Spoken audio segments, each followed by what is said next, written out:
Salve, salve família Vida Veda, sejam muito bem-vindos, sejam muito bem-vindas a mais uma palestra do Congresso Vida Veda de Medicina Integrativa, na sua edição 2021. Nosso querido Convida reunindo aqui profissionais de várias especialidades da saúde. E agora você vai ter o prazer de assistir uma palestra do meu querido Francisco Paquet. O Francisco vive na Índia há mais de 5 anos, ele está finalizando o BAMS, o Bachelor in Ayurveda Medicine and Surgery, que é o curso que eu me formei também lá na Índia, na mesma faculdade que o Francisco, ele é meu colega de universidade. E futuramente será o segundo brasileiro formado como Vaidya, como médico ayurvédico. Eu tenho a honra de ser o primeiro. Ele atua como professor de Ayurveda e faz atendimentos à distância. Ele também é formado como oficial da Marinha Mercante, com bacharel em ciências náuticas, e ele é pós-graduado em comércio exterior e gerenciamento logístico multimodal pela Fundação Getúlio Vargas. A palestra dele chama Nidya e Agantudya, uma visão do processo de adoecimento por contágio segundo o Ayurveda. Tendo como referência o Charaka Samhita, um livro de 3.000 anos atrás, mais ou menos, e demais tratados clássicos ayurvédicos, a palestra do Francisco propõe o entendimento do processo de adoecimento por contágio. Por que algumas pessoas adoecem ao ter contato com patógenos e outras não? Como se dá o processo de adoecimento e como evitá-lo? O que fazer ao adoecer? O Francisco é, meu calouro da faculdade, um grande amigo pessoal, e é uma honra poder trazer ele aqui para vocês mais uma vez no Convida. Shri Guru Pyo Namaha Harihi Om. Bom dia a todos, bom dia a todas. Antes de me apresentar, eu gostaria de agradecer ao Vida Veda pela maravilhosa iniciativa do Convida, esse congresso que traz uma série de conhecimentos, de novidades sobre as práticas integrativas, ou vários sistemas médicos, várias abordagens da cura para promover o benefício da humanidade. Meu nome é Francisco Paquet de Paula Santos. Eu moro na Índia há um pouco mais do que 5 anos, onde eu estou terminando o BMS, o bacharelado em Medicina e Cirurgia Ayurveda. Sendo que em 1 ano eu me torno o segundo BMS, o segundo Vaidya, na América do Sul, depois do meu amigo Matheus.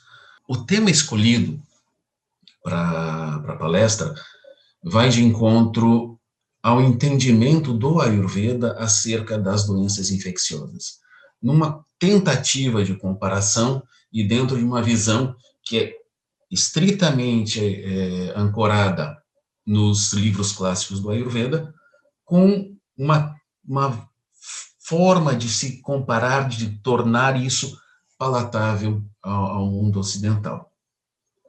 Então, vamos lá. Eu vou partilhar com vocês uma apresentação em PowerPoint, e em cima dessa apresentação do PowerPoint, eu vou praticamente conduzir boa parte da nossa palestra. Como comentamos há pouco, o tema da palestra é Nidya Agantudya, ou fatores endógenos, fisiológicos, patológicos, que causam uma doença, versus Agantudya. Agantudya são os fatores exógenos causativos ou causadores de doenças. E isso, na verdade, é uma visão do processo de adoecimento por contágio, que são as doenças infecciosas, que é o foco do congresso, segundo o Ayurveda. E no âmago da gente olhar as doenças por contágio, a gente vai ver qual é a importância do contágio e qual é a importância da nossa saúde antes do contágio ou após o contágio. Quais são as relevâncias que o Ayurveda dá para o contágio e para a manutenção da saúde. Posto que se nós mantemos a saúde, mesmo com contágio, a doença tende a não se desenvolver.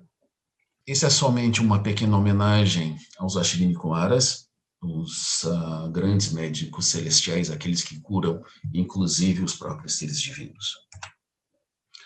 Essa é só uma pequena gravura, século XVI, mostrando alguns Vaidyas em atuação, preparando remédios, produzindo diagnóstico. Bom, se a gente vai comparar dois sistemas médicos, sistema médico ayurvédico, sim, porque o Ayurveda é um sistema médico completo, com tudo aquilo que preconiza um sistema médico, e o sistema médico alopático, a gente tem que dar uma olhada nos conceitos que a gente vai comparar nos dois sistemas. Essa visão não será aprofundada, mas para que a gente tenha uma ideia da visão do Ayurveda, a gente vai olhar como a medicina moderna, a medicina alopática, enxerga os mesmos temas. Né? Então, segundo a OMS, né, a doença é um conjunto de sinais e sintomas que podem afetar o bem-estar do paciente. E esse bem-estar, né, que pode ser afetado, ele pode ser mental, físico, social, ou seja, não é só a ausência ou perdão, não é especificamente a presença, somente a presença de uma doença que vai determinar, ou de uma enfermidade que vai determinar o estado de doença, assim como a ausência de doença não determina o estado de saúde, segundo o OMS, e isso vai de encontro também com aquilo que nós pensamos dentro do Ayurveda. Né? E, a grosso modo, a medicina alopática tem várias classificações, assim como o Ayurveda tem várias classificações.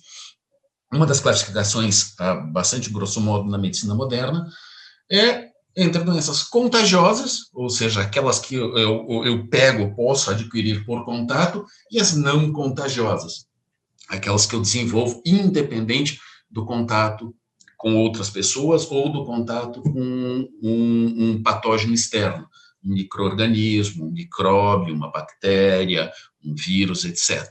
Né? E aí uma definição bastante técnica que consta no Harrison, né, ou nos princípios de medicina interna do Harrison, que ele diz o seguinte: para que qualquer processo infeccioso, seja doenças infecciosas, doenças de contágio, ocorram, o patógeno e o hospedeiro, o patógeno é o micro-organismo que entra em contato, o hospedeiro somos nós, devem primeiro se encontrar. Se não houver encontro do patógeno, né, com o hospedeiro, não há processo infeccioso. Né? E ele ainda ressalta que fatores como geografia, ambiente, comportamento influenciam a probabilidade de infecção. O que ele está querendo dizer com isso? Né? Dependendo do clima, ele pode favorecer mais o desenvolvimento de alguns patógenos do que outros, ambiente, se é um ambiente sujo, insalubre ou não, né? Os comportamentos, comportamento de quem? Das pessoas, né? O meu comportamento, a manutenção da minha saúde. E aí ele ainda coloca, ele ainda acrescenta uma coisa que também é importante, todos esses detalhes que a gente colocou em negrito, eles são realmente mais relevantes, são relevantes no que a gente vai desenvolver durante a palestra. Ele ainda ressalta que, muito embora exista esse encontro inicial, tá, entre um hospedeiro suscetível, e ele ressalta esse hospedeiro suscetível, aquele que está suscetível a desenvolver a doença, e um organismo virulento, né, e frequentemente com isto a doença se desenvolve. Mas alguns organismos podem restar ou esperar por anos até dentro do hospedeiro, até que a doença se torne clinicamente evidente. Né? Por que isso é importante? Porque isso também vai de encontro como o Ayurveda enxerga. Ele coloca a palavra suscetível, né? Ele não dá o relevo à palavra suscetível. Mas isso quer dizer o quê? Se eu tiver contato com um determinado patógeno externo e não for suscetível, tiver minha imunidade em alta, a meu estado emocional equilibrado, meu estado mental equilibrado, sono em dia, alimentação correta, tudo isso dentro da visão moderna, eu muito provavelmente vou conseguir resistir ao patógeno. Não, nem sempre, né? Mas eu vou quase com certeza resistir. Aí outra coisa que é interessante, né? A gente colocou as 10 principais causas de morte no mundo, de acordo com a OMS, né? Isso para o ano de 2016. Eles listam 10 principais causas de doença: cardiopatia isquêmica, acidente vascular cerebral, doença pulmonar obstrutiva crônica, infecções das vias respiratórias inferiores, Alzheimer ou outras demências, câncer de pulmão, traqueia e brônquios, diabetes mellitus, acidente de trânsito e doenças diarreicas e tuberculose. Dessas 10 causas, 3 são infecciosas, 6 são de doenças não infecciosas, não comunicáveis, e uma por acidente, né, por evento de trauma.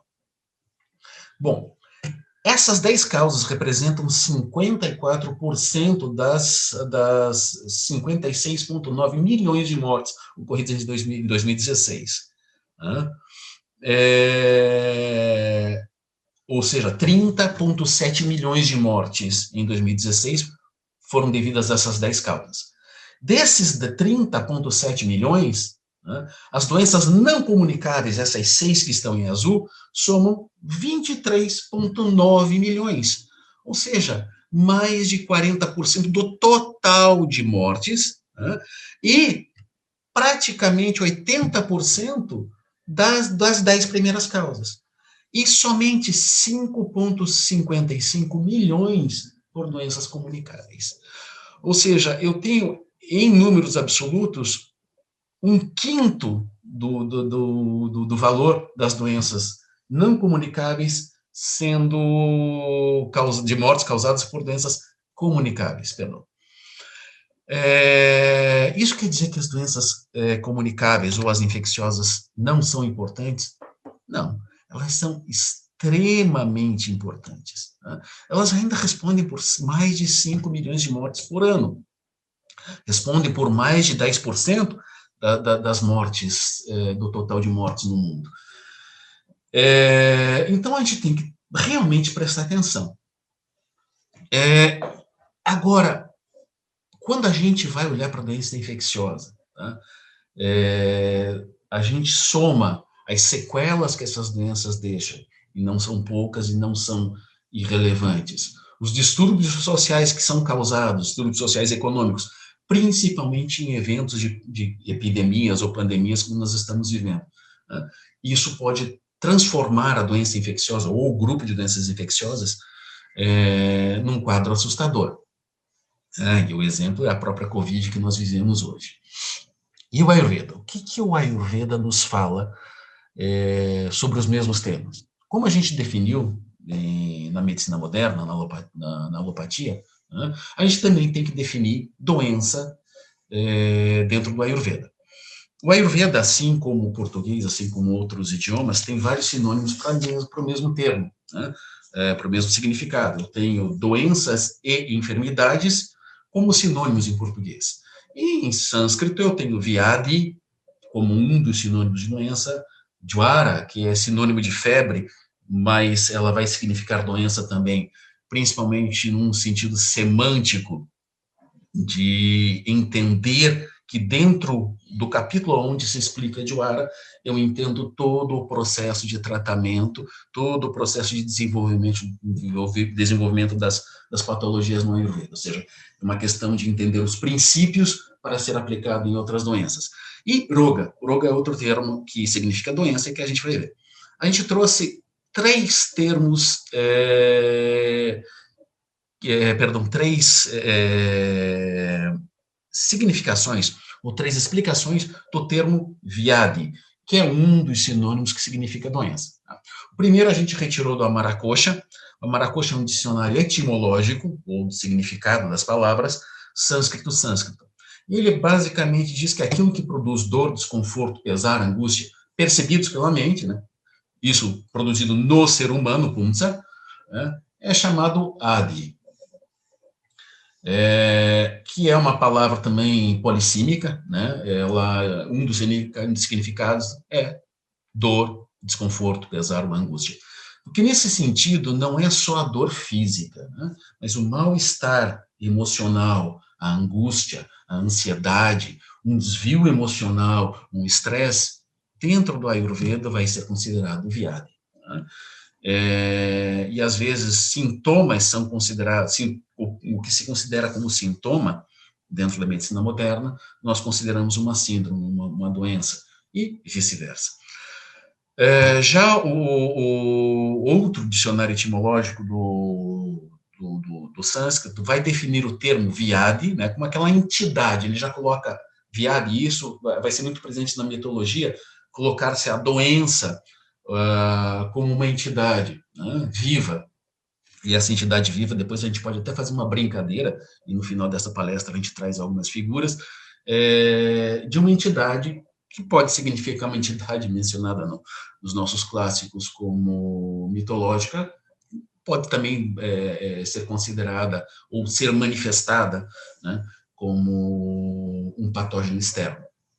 E essa entidade que causa dor no amplo sentido, como a gente explicou agora há pouco, e da qual, dessa dor, a gente deve tentar se liberar, mas que frequentemente a nossa mente, né, por indulgência, nos conduz a cometer. Ou seja, Vyadi é algo que a gente deve evitar, né, mas que, infelizmente, pelos nossos desejos, pelos nossos impulsos, a gente acaba sendo induzido a cometer esses atos que vão finalmente conduzir à dor ou à Vyadi, né?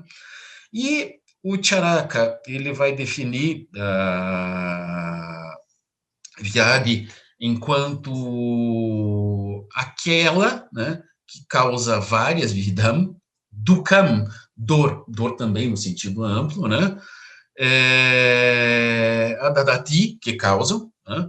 E Tivyadihi. E Tivyadihi são Vyadi, né? Que causam Adadati, dor, no sentido amplo, vários, Vividam.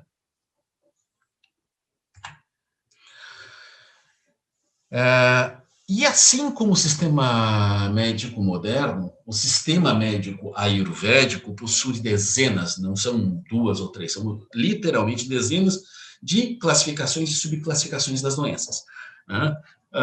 Por que se faz isso? Para que, em determinados contextos, eu vou classificar as doenças segundo o seu fator etiológico, o seu fator causativo.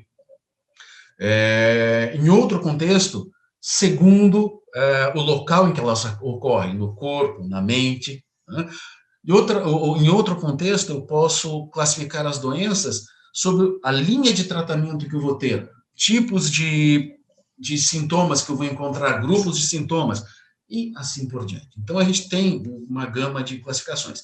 O que a gente vai utilizar nessa nossa conversa de hoje são, basicamente, 3 classificações, né, dentro de um contexto que nos engloba as doenças infecciosas.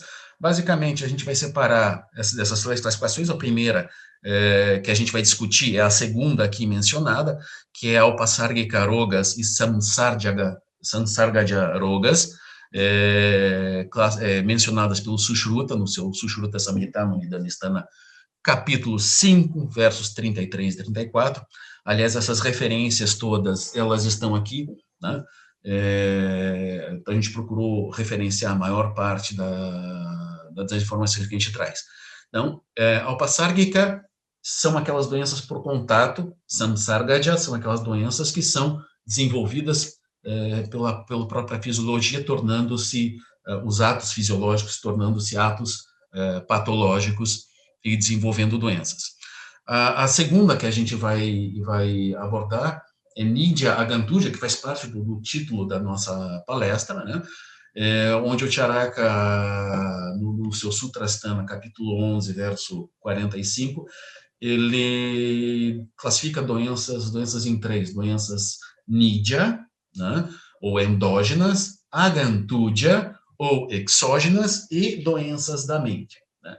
Muito embora, quando a gente vai estudar os capítulos de doenças da mente, a gente, dentro do próprio Charaka, vai haver menções a doenças tanto endógenas quanto exógenas atuando na mente.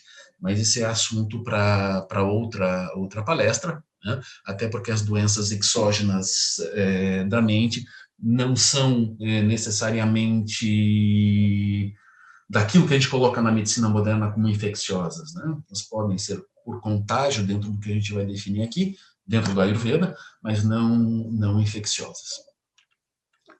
E a terceira, desculpem-me, Janapadodvansha Vyadi, que são as doenças causadas em situação de epidemia ou de pandemia. Por que elas acontecem? Então, a descrição das doenças por epidemia são feitas no Charaka Samhita também, no Vimanastana, capítulo 3, em todo o capítulo. Quando a gente coloca Sutrastana, Nidanastana, Vimanastana, são tomos ou volumes dentro desses livros principais, que são os Samhitas. Primeiro, vamos lá. Doenças infecciosas como Alpasárgica. Nesses dois versos, o Sushruta ele define o que são doenças Alpasárgica e Samsargaja. No nosso caso, a gente vai tirar um excerto, a gente vai explicar uma parte desse sloka, desse verso, naquilo que nos interessa dentro desta conversa.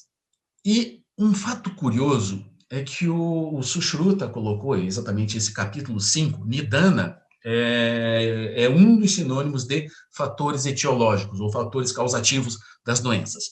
E ele coloca esta definição de Alpasárgica dentro do capítulo que trata dos fatores etiológicos, dos fatores causativos de Kushta Roga. Tá? Esse Kushta tem um H ali também, que eu esqueci de colocar. Tá?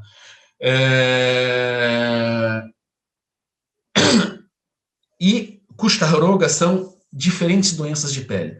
Muitas delas, quando a gente faz traços paralelos com a medicina moderna, são de cunho contagioso, são doenças que podem passar por contato, boa parte das Kushta Rogas. Né?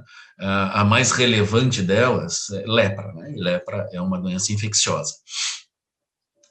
E isso é curioso por quê? Porque ele vai definir, dentro das principais doenças, e a gente vai voltar às 8 principais doenças mencionadas no Nidanastana, mas dessa feita do Charaka Samhita, né? Ele define das 8 doenças principais, somente 2 são infecciosas. Né?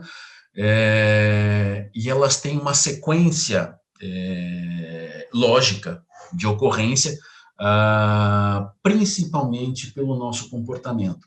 E aí a gente vai, no final, tentar entender aonde está a grande influência do contato, né, e do meu comportamento. Né? As duas coisas devem ser observadas, ou seja, evitar o contato e o meu comportamento. Mas qual o papel de cada uma delas? Né? E aí, nesse próprio verso, ele menciona para ele, Sushruta, quais são as principais doenças alpasárgica, né? As relevantes para ele. Né? Kushta, né? São as doenças de pele, conforme a gente mencionou, Dwara, e Dwara são todas as febres, existem febres de cunho emocional, febres de cunho infeccioso e outros tipos de febre que nós não vamos tratar aqui. Né? Mas, basicamente, ele menciona, e ele é um sujeito muito mais prático, né? Porque era um cirurgião, a Dwara é alpasárgica, é exógena, alguma coisa vem, entra em contato com o meu corpo e vai gerar uma série de doenças. Shosha é depressão total do corpo, mas a gente pode traçar alguns paralelos com tuberculose, né? E Netrabhyshanda a gente pode traçar alguns paralelos, não necessariamente, não são as mesmas síndromes, né? Mas Netrabhyshanda pode ser comparado com conjuntivites. Tá? E até só ressaltando, essas comparações que eu estou fazendo entre doenças mencionadas nos nossos clássicos e no mundo moderno, elas não são precisas. Né? Elas são bastante imprecisas. Não quer dizer que Kushta seja lepra, não quer dizer que Dwara seja exatamente febre. Existem correlações que nos levam a entender de maneira similar alguns pontos. Né? E ele vai dizer que essas doenças se espalham, essas 4 que ele menciona, se espalham de um ser humano para o outro. Né? Ou seja, a disseminação acontece por contato físico, exalação da respiração, comer junto, dormir perto, sentar-se ou usar objetos de outra pessoa. Né? E aí existe uma menção também etimológica que o Upasarga nos traz a ideia, e o Upasarga faz parte de Alpasárgica, né, entrar em contato com, ou causar problemas, ou induzir doença por maldição. Porque existe toda uma explicação nos 3 principais clássicos, né, tanto no Sushruta, quanto no Charaka, quanto no Ashtanga Hridaya e Sangraha, assim como também em outros livros, como o Kashyapa Samhita, uma grande abordagem das causas não físicas de doenças, né, maldições e etc., que não vem ao caso nessa conversa. Ainda no Sushruta, né, a gente pode ressaltar, já comparando com algumas coisinhas, que todos esses significados eles se aproximam do que são doenças infecciosas mencionadas na medicina moderna, né, e que o material infectado causará a mesma doença em humanos aparentemente saudáveis. Aparentemente, porque, conforme a gente viu, pela definição do Ayurveda, todo tipo de dor, de desconforto, de desequilíbrio, eles já são considerados podem ser considerados como doenças. Existem graduações de doenças, mas eles já podem ser considerados como o início de um processo de adoecimento. Então, não são absolutamente saudáveis, né? Menciona-se aqui também o termo graha, assim como um outro termo que será mencionado, bhuta, né? O termo graha ele é interessante porque ele é mencionado em boa parte das abordagens de doenças exógenas, tanto na parte de doenças infecciosas causadas por micro-organismos, quanto pelos processos mágicos espirituais mencionados no Ayurveda. E graha, ele vai ser, a palavra graha, nesse contexto, significa aquele que captura, que coopta. Ele pode entrar no processo de possessão espiritual, né, dependendo da interpretação, mas pela leitura dos comentários, dos comentaristas, principalmente da Hana, no Sushruta Samhita, a gente começa a entender que existe uma forte tendência de que essas causas exógenas serem os micro-organismos causadores ou que capturam, né, a saúde, capturam a fisiologia da pessoa, causando a doença, né? Outro fator relevante é que não existe uma menção de tratamento específico para o fator exógeno, né? Exceto o que a gente chama de Nidana Parivarjana, que é cortar o fator causativo. E mais interessante, né, que nessa compreensão óbvia dos fatores causais amplos, que é a predisposição, a gente vai ver que o tratamento, e desde a menção dos fatores causativos, a gente diz, olha, existe um fator causativo que é exógeno, né, que é um graha, um bhuta, né, mas a pessoa também tem um Agni fraco, ela cometeu indulgência nesse ou naquele outro tipo de alimentação, ele teve um ritmo de vida irregular, ele não respeitou as diferentes sazonalidades, ela não respeitou a sua própria natureza, dormiu muito de dia, ficou acordado muito de noite, e uma série de outros fatores, né? Muita indulgência em bebidas alcoólicas, muita indulgência em hábitos insalubres ou seja, uma lista enorme de fatores causativos, junto com o exógeno, geraram a doença, né? E esses fatores geraram a doença. Então, os tratamentos vão acabar, queiramos ou não queiramos, partindo diretamente para o tratamento de doenças mídia, de doenças de cunho endógeno. Então, eu vou tratar doenças exógenas basicamente como doenças endógenas, né? Fazendo todo um diagnóstico de qual o estado dos doshas, dos dhatus, dos malas, olhar os sintomas, as complicações, as sequelas, etc. E aí traçar a minha linha de tratamento, né? O que eu vou abordar primeiro? O fator causativo, um sintoma, a síndrome como um todo, ou um determinado agravamento de dosha, um determinado dado, um determinado tecido, isso vai depender do paciente e da enfermidade que acomete esse paciente naquele momento. E, só para constar, várias outras doenças são colocadas em outros clássicos, como massúrica, que é diretamente comparada à varicela, romântica, que é diretamente comparada a sarampo. Essas duas são realmente as doenças infecciosas como uma síndrome. Elas são mencionadas textualmente, né? Principalmente em clássicos ayurvédicos mais recentes, né? Porque são doenças que começaram a acometer a humanidade de uma forma epidêmica ou serem entendidas. Mais recentemente a gente fala século XIII a século XVII. Bom, aqui a gente vai tratar da segunda classificação, ou a primeira que nós mencionamos em slides anteriores, tratando as doenças infecciosas enquanto agantúdia, em oposição à nídia. A nídia, como a gente mencionou, são as doenças de cunho endógeno, né, que são por causas corporais, que criam distúrbios de homeostase, e são essencialmente, ou especialmente, ou especificamente devidas a um estilo de vida e dietas impróprios, né, a patyanimitaja, para aquela pessoa. Enquanto a gantúdia, etimologicamente, quer dizer incidental ou acidental, né, que implica em fatores externos, né, que são estranhos, obviamente são externos, são estranhos ao nosso corpo, e que podem produzir doenças ao entrar e afetá-lo, né. E aí a gente menciona que, para uma melhor compreensão, doenças diretamente geradas por distúrbios de estilo de vida, como isso na parte moderna, diabetes mellitus, hipertensão, etc., nós poderíamos classificar no Ayurveda enquanto nídia, né? Já outras doenças como malária, tuberculose, varicela, etc., como a gantúdia. Então, nesse contexto, a gantúdia é considerada como doenças infecciosas, né? Pode ser considerada, né? Na verdade, elas são exógenas, né? Elas são externas. Até porque a gantúdia, a gente tem uma das subclassificações de gantúdia, a abhigataja, né? Que é por trauma. Então, o trauma também é uma causa exógena ao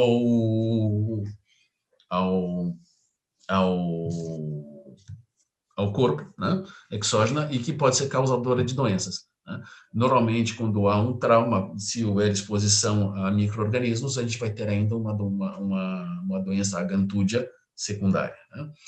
Então, vamos lá. Mas a gente vai limitar a gantúdia nesta palestra a tudo aquilo que não são os traumas e que não são as afecções espirituais ou de maldições, né? Então, determinados micro-organismos ou patógenos, como bactérias, vírus, etc., no corpo tem grande potencial de causar doenças, né?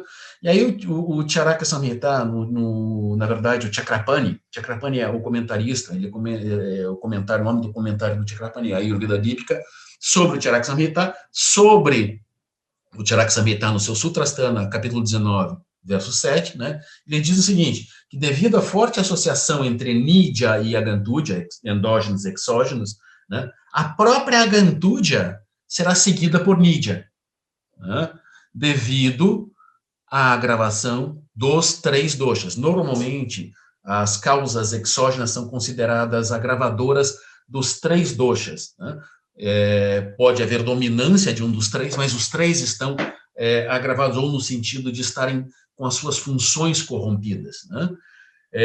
Mas essa relação ela é mútua e de interdependência, ou seja, da mesma forma que as doenças endógenas vão se seguir, as doenças exógenas, as doenças endógenas, ou os desequilíbrios endógenos, são o fator, o receptáculo propício a que as doenças exógenas ou infecciosas se desenvolvam. Ou seja, a predisposição à minha falta de saúde, né, ou falta de equilíbrio completo de saúde, vai fazer com que, quando eu entre em contato com um fator externo, eu desenvolva as doenças com muito mais potencial. E assim que eu tenho contato com esse micro-organismo, esse fator exógeno, eu desenvolvo a doença infecciosa, e essa doença infecciosa vai se manifestar através da agravação dos 3 doshas. Ou seja, a manifestação da doença exógena é na minha fisiologia, né? Alterando a minha fisiologia, tornando essa fisiologia patológica. Com isso, eu passo a ter uma relação de interdependência. E é por isso que a gente mencionou antes que o tratamento vai ser focado dentro do meu contexto fisiológico ou patológico, né? Não necessariamente combatendo o fator exógeno. Até porque nessa época não se tinha microscópios e não se tinham os isolamentos de antibióticos tão poderosos quanto hoje. Existem dezenas de substâncias que têm ação antibiótica dentro do Ayurveda, isso é fato, e elas normalmente são aplicadas em doenças infecciosas, mas não havia esse entendimento reto de esse remédio vai cortar pelo menos descrito, né? Pode ser até que exista alguma coisa que eu não tenha lido, né? Mas até agora não encontrei ainda essa comparação ou essa menção de que este remédio serve para o fator causativo exógeno, né, de determinada doença, né? Existem alguns remédios que são considerados a Vishahara, né, que diminuem toxicidade, veneno, e esses normalmente têm propriedades antivirais, antibacterianas, etc.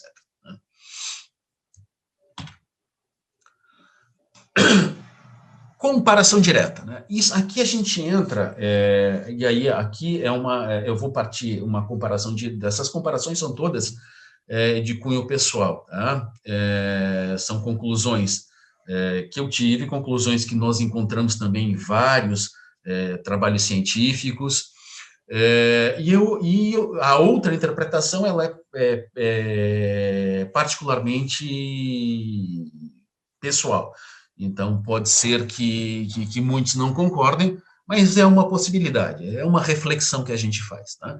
Numa comparação direta, da mesma forma, a infecção bacteriana secundária pode ser adicionada a qualquer infecção viral primária, a patologia, a apresentação clínica. Isso quer dizer o quê? Né?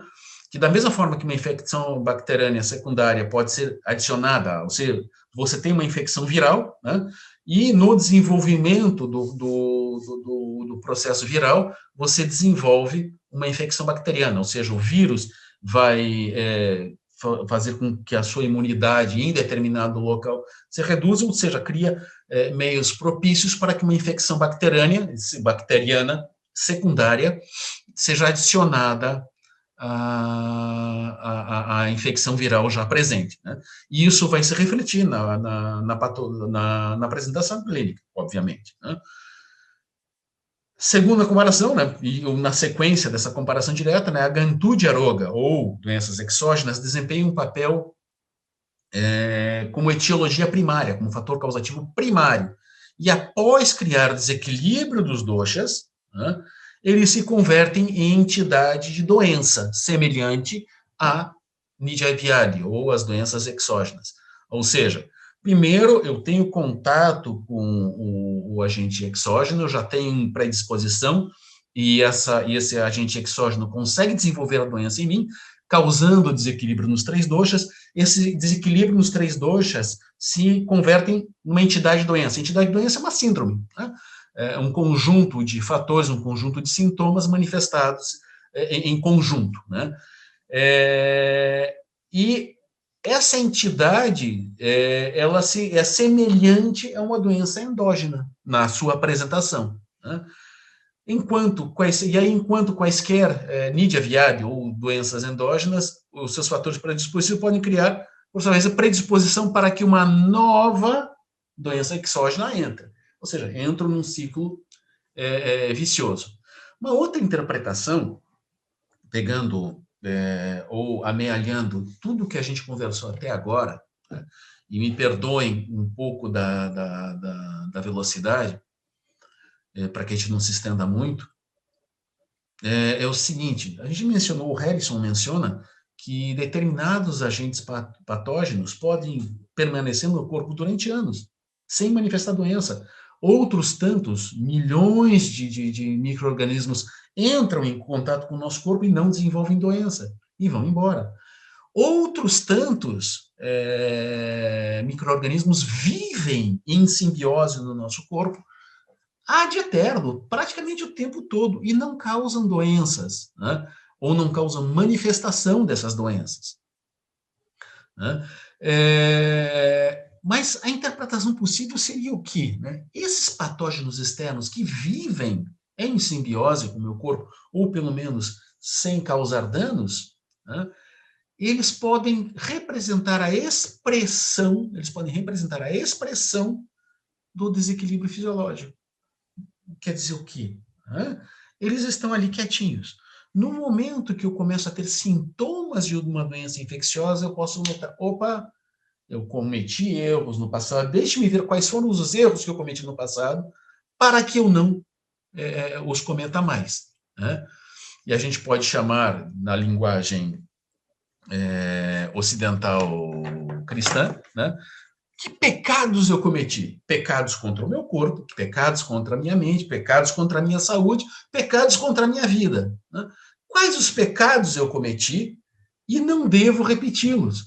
E o vírus, ou a bactéria, ou o bacilo, que naquele momento me causam dor, né? Eles estão me ajudando a não cometer os mesmos erros, a não repetir os mesmos padrões de pensamento, de ação, de vida que me levam ao adoecimento. Ora, então o vírus pode, nesse caso, ser meu amigo, ou a expressão do meu desequilíbrio fisiológico, se manifestando de forma patológica. Bom, vamos um pouquinho à frente. Né? Como é que eu trato uma doença exógena? A gente já traçou alguns poucos paralelos a respeito disso, né? Mas, basicamente, né, eu tenho que tratar principalmente, especialmente, os doshas viciados, ou seja, porque os doshas eles podem ser vistos como aqueles que viciam, doshantiti e doshaha, né, aqueles que causam desequilíbrio, né? Mas se alguém vicia alguma coisa, o que eles viciam? Né? Eles podem viciar os próprios doshas, né? Quando eles estavam em equilíbrio, os tecidos, as excreções, todas as vias de transporte do corpo, na verdade, todas as estruturas. Né? Então, eu tenho que... Doshas podem ser vistos, nesse caso, quando em equilíbrio, como fatores, os fatores que operam a fisiologia. Né? Então, eu devo tratar a pessoa pelos seus fatores fisiológicos, pelos seus fatores patológicos, indistintamente. Né? E aquilo que nós mencionamos já também, não tratando o agantúdio, o fator externo, como o principal fator causador. Muito embora vários medicamentos, como a gente mencionou, né, alguns considerados como Vishahara, eles são potentemente ou potencialmente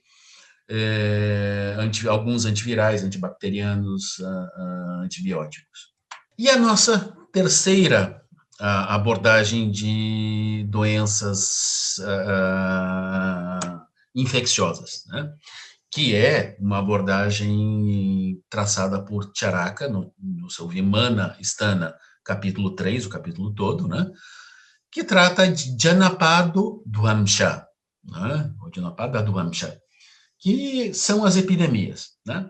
Ok, aí ele define, Janapado Dvamsha Vyadhi, literalmente significa doenças que afetam simultaneamente toda uma comunidade, ou nação, ou país, ou região, né? Ou até planeta, no nosso caso hoje, né? Independentemente das diferenças individuais de Prakriti, de traços constitucionais da genética e epigenética da pessoa, do padrão de dieta dessa pessoa, de derrabá-la da sua resistência física, das adequações que essa pessoa tem a esse meio ambiente, aos alimentos que ali nascem, clima, etc., né? O estado de manas e a faixa etária da pessoa. Né? E essa descrição ela é bastante, muito parecida com a descrição moderna de doenças epidêmicas, pandêmicas, né? onde patógenos específicos são responsáveis por produzir doenças semelhantes em muitas pessoas, em uma determinada área geográfica, que pode ser, inclusive, o planeta todo. Né? Aí entra a parte realmente interessante, né? E o Charaka, né? A gente coloca, né, segundo sabe o Punarnavasa Atreya, porque Punarnavasa Atreya, o grande mestre, né, que recebeu o Ayurveda numa sequência dos planos divinos, ele ensina a várias pessoas, inclusive a Agnivesha, que vai escrever o Agnivesha Tantra, que depois vai ser recompilado por Charaka e completado por Dridibala, fazendo o Charaka Samhita. Né? Mas aí o Punarnavasu, nesse capítulo, ele coloca como causa raiz, a causa principal, a razão, né, para que esse tipo de doença coletiva, né, atinja toda uma região e pessoas indistintas. Essas pessoas podem ter diferentes constituições físicas, diferentes imunidades, diferentes atos, etc. E mesmo assim, boa parte das pessoas adoecem. Né? E ele diz o seguinte: a Dharma, né? A Dharma são Dharma é uma palavra em sânscrito que vai determinar aquilo que eu devo fazer, aquilo que é apropriado de ser feito, tanto num sentido individual de desenvolvimento interior, quanto de responsabilidade para com seu corpo, sua mente, sua vida, de responsabilidade para com a sua família, com os seus pares, com o seu trabalho, com a sua sociedade, microsociedade, com o seu país, com o seu planeta. Né? Então, seriam ações dentro de antiéticas, né? Mas dentro de uma ética muito própria, muito mais abrangente e muito mais precisa. Né? E esse adharma coletivo, ou seja, quando uma sociedade contumazmente comete atos contra essa ética de violência ou pecados, como a gente poderia falar numa linguagem ocidental, né, levam e elas conduzem ao longo do tempo, depois de muito tempo, a um comportamento anormal da natureza. Né? Anormal da natureza, que passa desde ausência de chuva quando deveria chover, excesso de chuva quando deveria chover, ou chuva quando não deveria chover, e assim como alterações como terremotos, vulcões, vendavais, furacões, etc. Ou seja, todos os desvirtuamentos do ciclo normal da natureza. Né? Quando a gente fala de chuva, a gente pode falar da mesma maneira de seca ou de vento, etc. Né? Quando cala o tempo, ou o clima, as estações estão em estado viciado, eles dão origem a mudanças patológicas. Óbvio, o meu corpo está acostumado naquela região durante anos a um ciclo de estações, a um aumento gradativo de temperatura, de umidade, depois um decréscimo de temperatura ou umidade, dependendo da região. O meu corpo se aclimata nesse ciclo, né, a responder com os doshas internos, com a minha fisiologia, para me proteger contra eventuais patologias que poderiam advir dessas mudanças climáticas. Né? Quando esse ciclo é corrompido, né, quando ele é invertido, eu vou tender a desenvolver doenças. Isso é fácil de entender. Né? Eu saio hoje do verão do Brasil, né, 40 e poucos graus, pego um avião e vou para a Noruega, para a Suécia, para a Islândia, no meio do inverno. Né? Se eu não tomar medidas de proteção, eu vou adoecer nesse choque de diferença de temperatura, né, de umidade, etc. Ou seja, mudanças bruscas de clima, temperatura, umidade, vento, etc., afetam a minha saúde, porque a minha saúde é afetada pelo clima. Os ciclos do clima vão exercer efeitos nos meus ciclos fisiológicos. Tá? E aí é colocado ainda pelo Charaka que qualquer adharma, né, combinado com qualquer apachara, né, o regime prejudicial impróprio das pessoas e isso não se limita só à parte pessoal, mas social, como também as medidas higiênicas adequadas socialmente, né, tornam o ser humano mais suscetível a Rakshogna. Raksha para guardar, para proteger, mas Rakshasa é um ente demoníaco. Então, tanto Rakshogna e Bhuta, nesse caso, eles podem representar organismos vivos, exógenos, divinos, no caso espiritual, humano, animal, planta, etc. Ou seja, qualquer coisa que tenha vida, né, ela pode ser considerada como Bhuta, né? E Rakshasa é esse Bhuta quando tem uma tendência a atacar a saúde de outrem. Né? Continuando no mesmo tema de doenças de Napadwamsha, né, ou epidemia, né, a gente pode olhar um pouquinho mais a fundo nos comentaristas, em especial Gangadhar e Chakrapani, né, aonde ele vai se reportar aquela ideia que eu mencionei como sendo uma concepção própria de um organismo, um micro-organismo dentro do corpo, vivendo em total simbiose, como certas bactérias intestinais, entre outras, entre milhões e milhões de micro-organismos, né? E que, enquanto estão em equilíbrio, elas protegem o corpo, Raksha, né? Quando este corpo cria desequilíbrios, ou desequilíbrios são criados, e a quantidade desses micro-organismos aumenta, passando a oferecer algum dano ou risco ao corpo, eles deixam de ser Raksha, proteção, para Rakshasa, ou um demônio, algo que causa malefício ao corpo, causando doença. Né? Então, isso é algo que pode corroborar, mas também não é certo, isso é uma ideia, é uma abordagem muito pessoal, mas é possível. Né? E assim, nós estamos cercados por tais micro-organismos invisíveis aos olhos e as suas referências na literatura antiga estão cobertas por simbolismos intrínsecos àquela cultura. Né? E assim que a gente vai brincar no final, né? com essa figura, né, mitológica que pode representar todas as doenças, né, sob a forma de Dwara.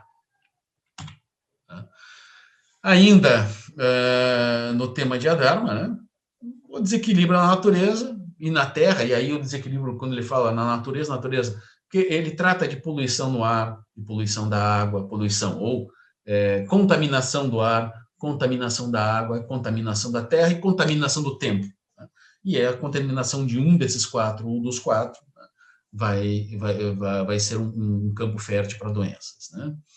E aí a gente quer ressaltar, e aí porque tudo dentro do Ayurveda, tanto o Charaka quanto o Sushruta, e mesmo o Vagbhata no Ashtanga Hridaya, eles mencionam como sendo o ser humano, como sendo uma epítome do universo, e o universo uma representação do organismo humano.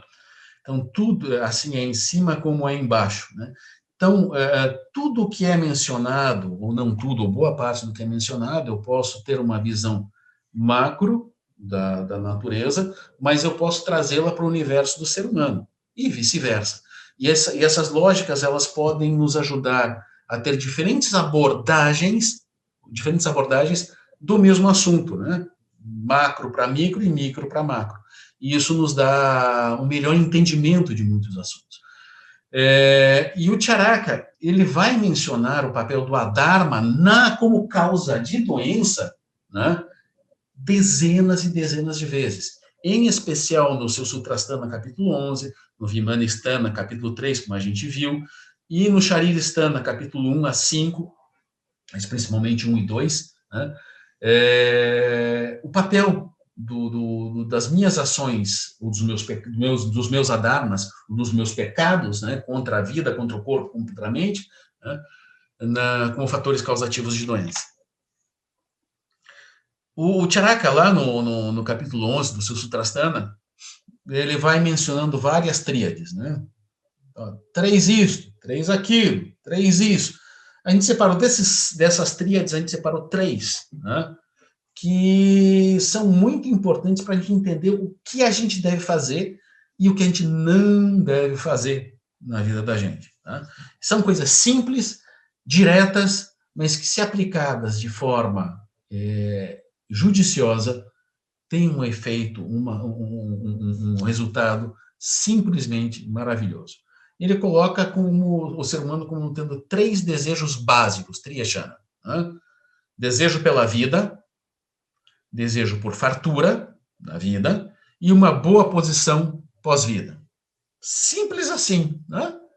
Mas para eu preservar a vida, eu tenho que primeiro alimentar bem o suporte. A minha vida, o corpo é meu, a mente é minha. Eu não sou o corpo, eu não sou a mente. Mas a mente e o corpo são veículos pelos quais eu consigo me expressar nesse mundo.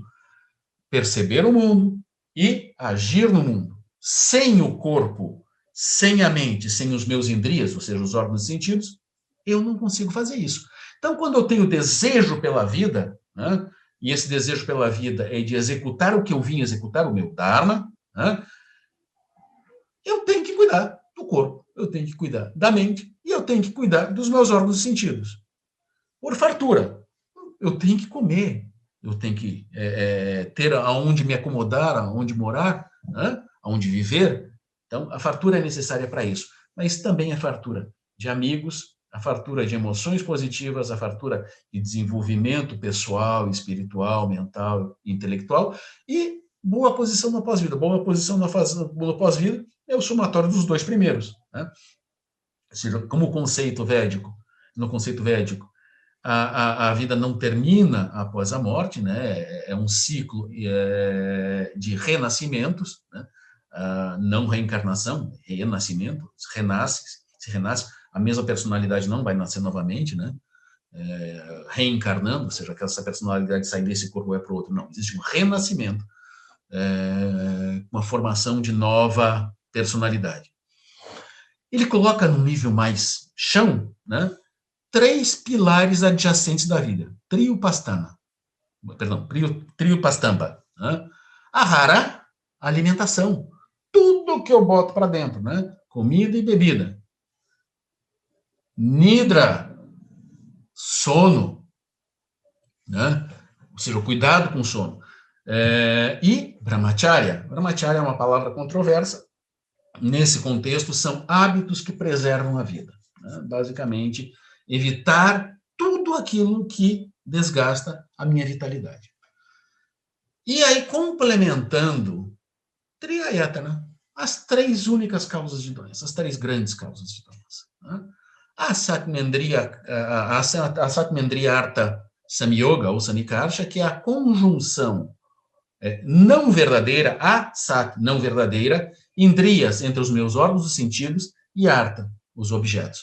Então, é a conexão, a conjunção Samyoga ou Samikarsha, né, é não verdadeira, a Sat, entre os meus órgãos, os sentidos, né, e dos meus órgãos de expressão, com o objeto. O objeto é o mundo, tudo que existe no mundo. Né.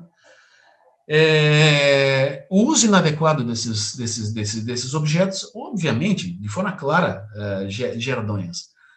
O uso excessivo da minha visão, o uso insuficiente da visão, o uso inadequado da visão, da audição, do paladar, do olfato, e aí você já começa a entrar, opa, quando o uso é o uso inadequado da minha visão e da minha audição, tudo que entra, todos os fatores que causam alguma impressão na minha mente, né, vindo de fora, que é através dos 5 órgãos do sentido, incluindo o tato, que eu não mencionei, né, se eles são inadequados, são coisas impróprias para que eu possa desenvolver o meu Dharma, para que eu possa ter perfeito desejo pela vida, por fartura, executando uma alimentação precisa, cuidando do meu sono e tendo hábitos que preservam a vida, se eu usar os órgãos de sentidos num sentido contrário desses 6, eu estou gerando doença.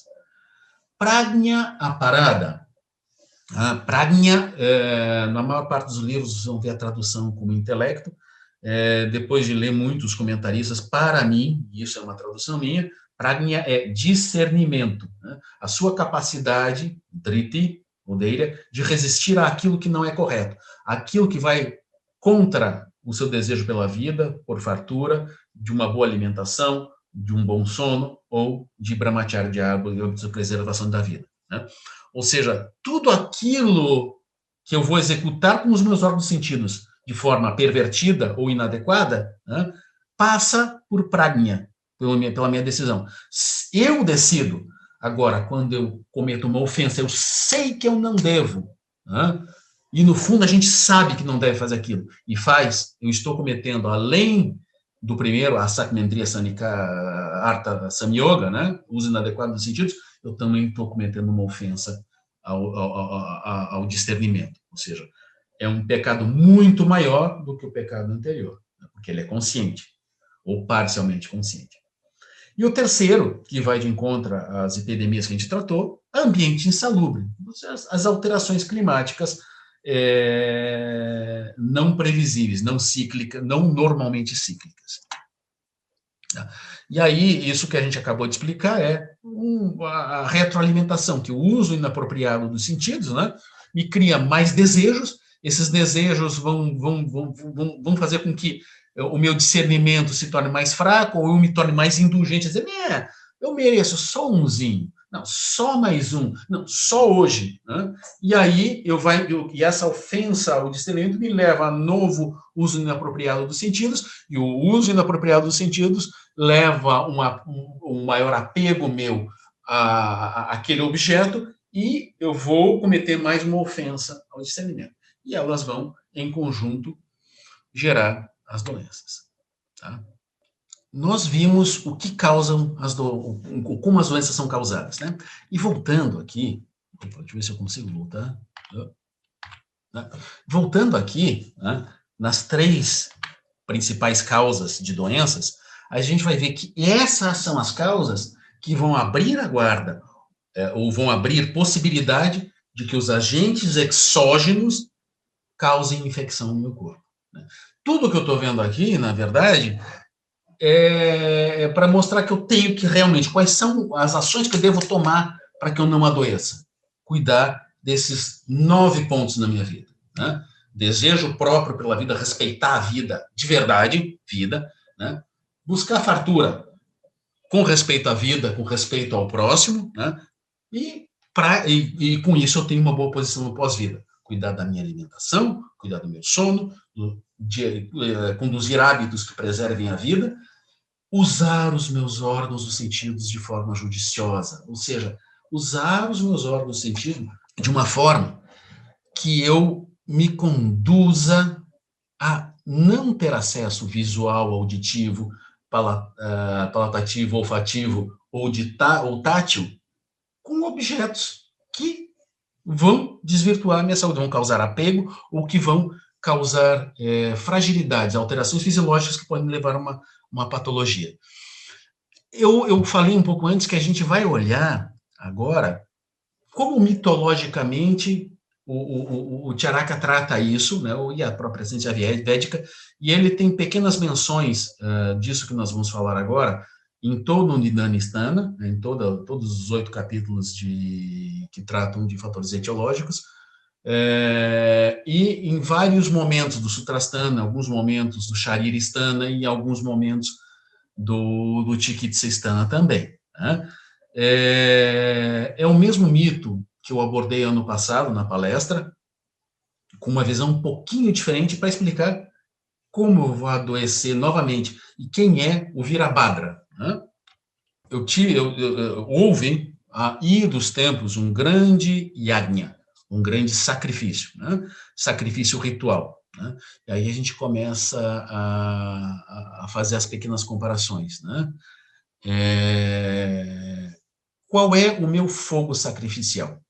O meu fogo sacrificial é o meu Agni. Nós chamamos de Agni, no Ayurveda, o poder digestivo, né? O poder de digestão, né?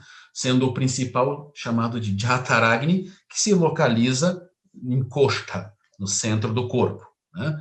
Então, eu tenho que começar a pensar, né, que eu sou Daksha, né? Eu sou aquele que vai fazer a oferta ao fogo. O que eu estou ofertando ao fogo? Eu estou ofertando lenha adequada? Eu estou ofertando ghee em boa quantidade e de boa qualidade?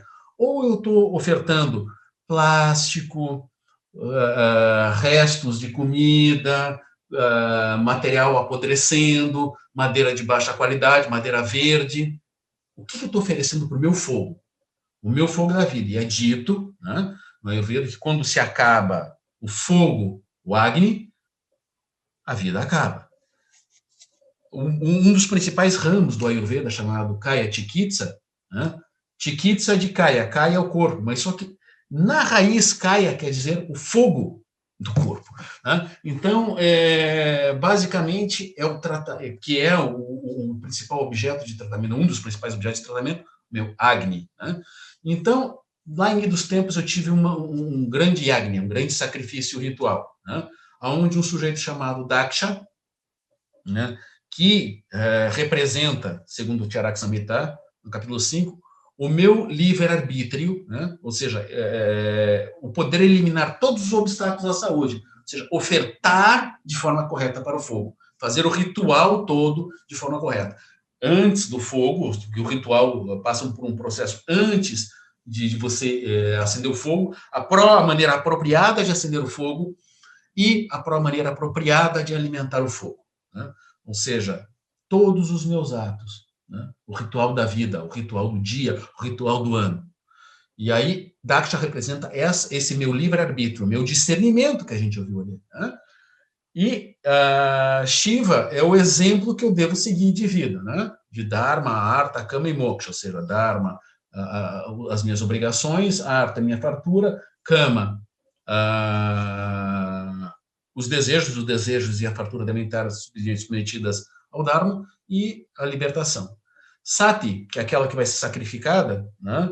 Ela representa a relação entre a minha mente, os meus órgãos sentidos e os objetos, né? Sempre, dentro desse mito, né? Sempre muito indecisa, sem saber, devo fazer, não devo fazer, qual é o certo, qual é o não certo. Quando depois tudo deu errado, fala, ai meu Deus, tudo deu errado, vou me jogar no fogo, né? Mas aí já é tarde, né? E aí a doença é gerada, porque a doença é gerada quando ela se sacrifica, né? Para tentar corrigir um erro que ela cometeu indo, né? Indo aonde não deveria ir, ou seja, a mente foi aonde não deveria ir, mas a mente controlada por Daksha, que sou eu. Rudra é uma Shiva, o exemplo de vida, ele fica com raiva depois que a esposa se sacrifica, e ele fica muito, muito, muito bravo, e ele assume uma forma chamada Rudra, né? Como forma de revolta, não é nem punição, revolta ao Adharma. Só que desta revolta pelo Adharma, pelos atos incorretos que levaram à morte da sua esposa, né, ele gera da sua garganta Virabhadra, né? E Virabhadra é a manifestação da ira de Rudra, ou de Shiva, que é um instrumento de compensação àquilo que foi feito errado antes com o Adharma. Virabhadra, que vai causar as doenças, porque Virabhadra é aquele que entra e causa Dwara, né? E de Dwara, febre, todas as outras doenças vêm, segundo esse tipo de pensamento, né? Então, ele primeiro vai ao ritual, mata todos do ritual, numa sequência, e as doenças são criadas. Mas as doenças são criadas por quê? Porque essas pessoas presentes no ritual criaram os fatores predispositivos para receber uma infecção. Então, e aí a gente vai ver aqui para frente, a gente já volta para os desenhos, né? Nesse ritual eles criaram todas as predisposições para o desenvolvimento de uma doença, né? Aí ele se expõe a Virabhadra. O Virabhadra, que é o agente exógeno, vem e primeiro aqueles que responderam a essa consequência com mais ira, com mais revolta e violência, né? Eles vão gerar ractapita, porque quando a gente tem uma doença infecciosa, a gente tem uma infecção, uma das primeiras coisas, não é sempre, mas uma das primeiras coisas que se desenvolve, febre, né? Infecção, febre, inflamação, febre, né? Então, eu criei as condições para se gerar uma inflamação, uma infecção, né? Uma alteração fisiológica, reagir não aceitando isso, né? Me revoltando com isso, e que se dane, eu vou continuar. E aí mais, eu gero ractapita, doenças de cunho hemorrágico, né?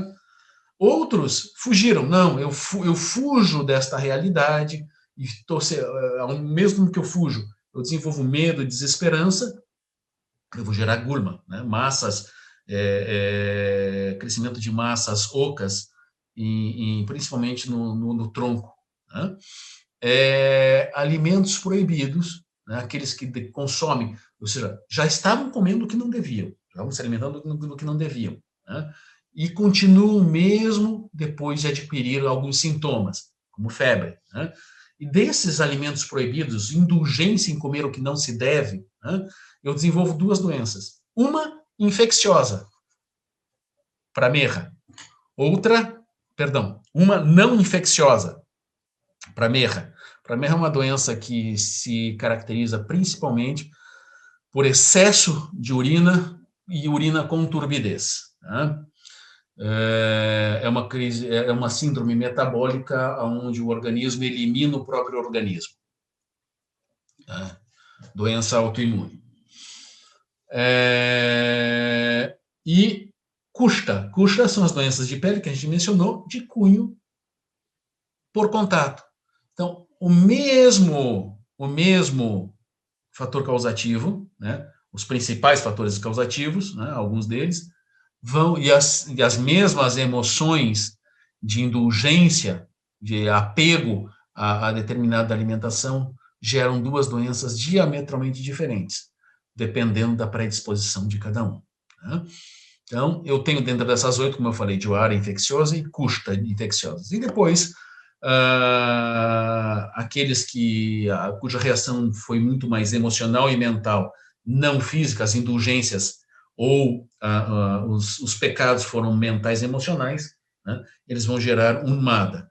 E aqueles que, além desses pecados ou esses desvirtuamentos mentais e emocionais, ainda assim consomem alimentos completamente não apropriados para o consumo de qualquer humano, sujos, contaminados, etc., desenvolvem a pasmara.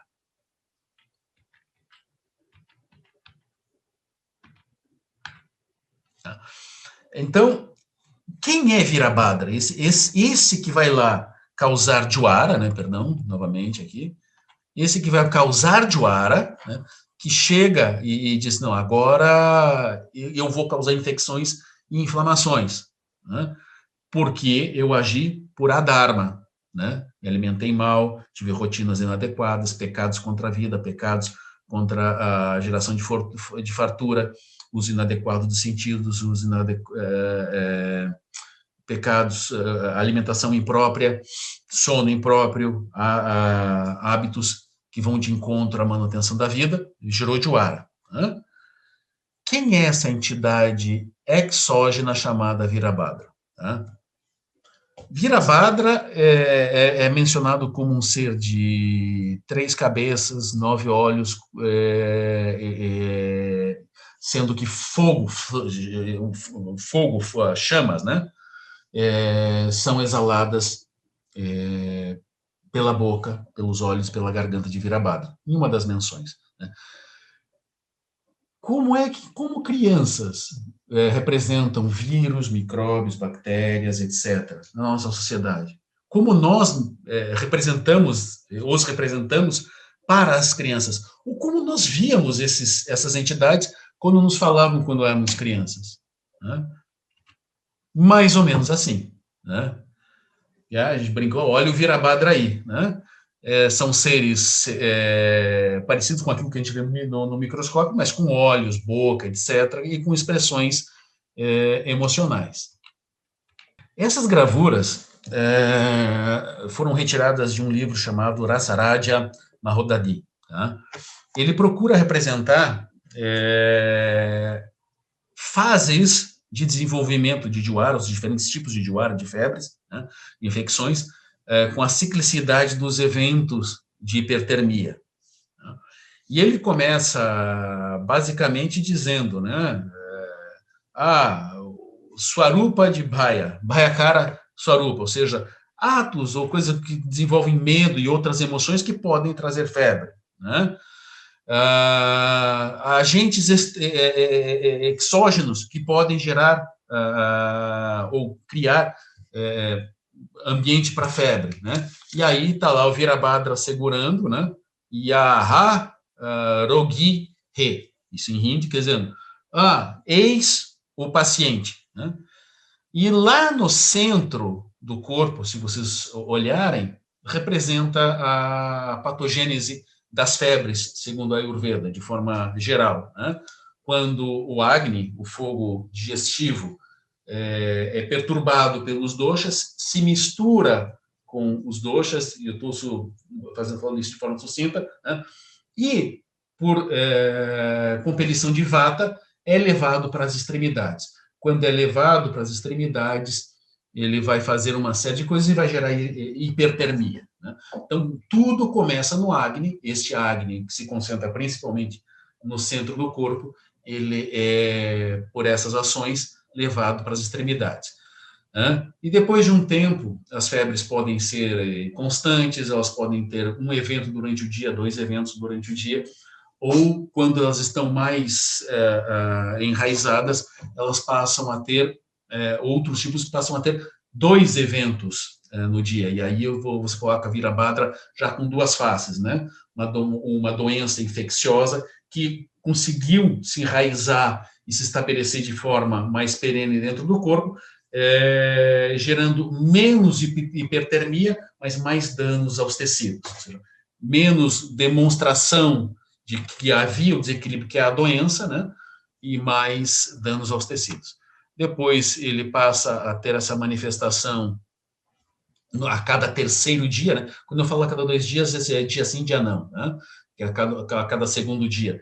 Cada terceiro dia, em Tritiya Dwara, e a cada terceiro dia, ou a cada quarto dia, perdão, a cada 3 dias. Um dia sim, 3 dias não, é Chaturtaka. Um dia sim, 2 dias não, Tritiyaka. Né? Que são formas de infecção ou de doenças, o Dwara, realmente já estabelecidas no fundo, né, nos tecidos mais profundos, perturbando toda a estrutura fisiológica do corpo, né? Todo o funcionamento, toda a dinâmica fisiológica do corpo. E aí a gente tem 2 opções, né? Ou eu sou o que está à esquerda, né? Papirogi, né? O rogi, o doente, que comete pecados, mais e mais pecados, né? E aí enfrentam Yamaraja, ou a morte, né? Junto com Virabhadra, ou seja, Virabhadra entrega este papirogi, esse pecador, né? Doente pecador contra a própria vida, né? Ao Senhor da Morte. Né? Ou eu sou um Dharmi, né? Rogi, a execução do Dharma, fazendo tudo de acordo para a preservação da minha saúde e da minha vida, né? Eu enfrento Yamaduta ou Yamaraja, o Senhor da Morte, só quando for o meu tempo. Bom, é basicamente essa a mensagem que eu teria para vocês, né? Gostaria novamente de agradecer muito, muito, muito, muito a todo o pessoal do Vida Veda, em especial os organizadores do Convida, e a todos vocês. Permaneçam à disposição para quaisquer dúvidas ou conversas para que a gente possa discutir e aprender uns com os outros. Muito obrigado. Om Shri Guru Bhyo Namaha Harihi Om Tat Sat.